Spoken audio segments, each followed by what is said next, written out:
I'm Summer Huntington of Mace, Vinyasa and Shala, and today I'll be demonstrating how to use a club to train your obliques in big wheel and in a warrior two position.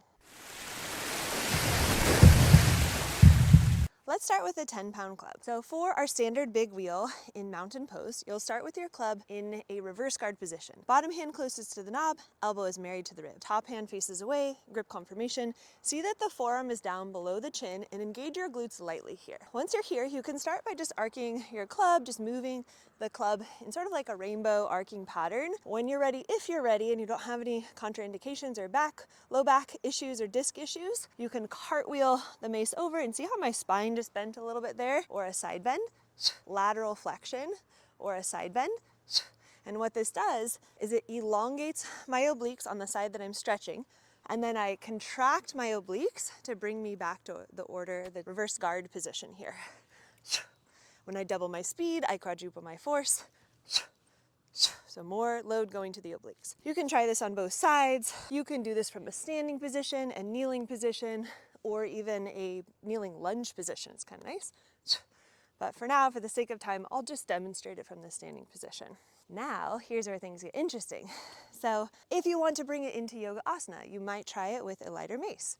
So here is my 7-pound mace. I can change my footing. So I could do this from a warrior one position, which is a closed hip asana position. I'll show it from the side and I'll show it head on as well.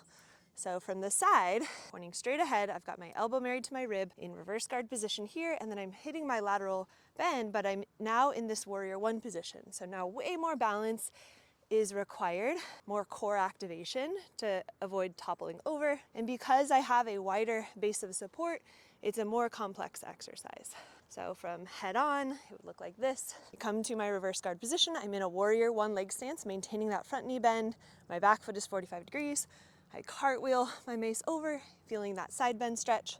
My obliques are literally stretching, my lats are stretching here, and then I recoil back to reverse guard position. My forearm goes below my chin every single time.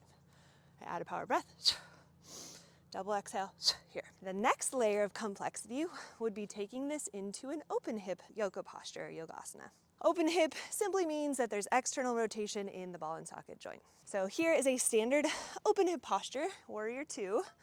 If I was holding my mace out in warrior two, in a static pose, it would look like this. For big wheel integrated into warrior two, it looks like this. I find my landmark. My mace is in reverse guard position, my front knee is deeply bent, my back glute is engaged. Everything is very stable in my lower body.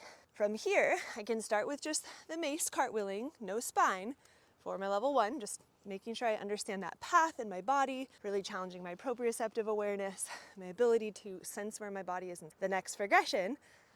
I cartwheel with my body here. So there's a slight side bend stretch, and then I bring my spine back up to a vertical position and anchor my elbow to the rib.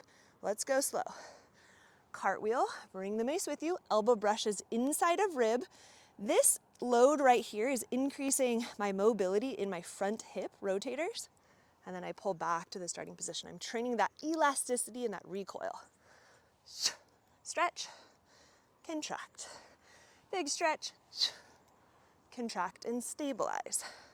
Let's try it on the other side. So first, find your leg set up. Deep bend in the front leg, back leg is straight at the knee joint, feet are perpendicular, elbow marries to rib. This is really important. We don't want this elbow hanging out here in space because then we're just using our biceps. When it's actually married to the rib, then we can recruit our obliques and recruit our lats and really have the full trifecta active. From here, level one, just tracing the mace in an angle. This helps just develop the balance. If you're not used to standing in an open hip posture, you might want to start here first. Eventually, cartwheel, bring the mace with you, elbow brushes rib, pull back to starting position, elbow marries to rib. Cartwheel, elbow brushes inside of the rib. It's kind of like you're pouring water out of the mace just right next to your foot. There's not really much rotation here, it's just a side bend. What happens when you take the mace away is it really fortifies your yoga asana, allows you to have greater hip mobility here, allows you to have greater core awareness and trunk awareness, greater balance, greater proprioception on both sides.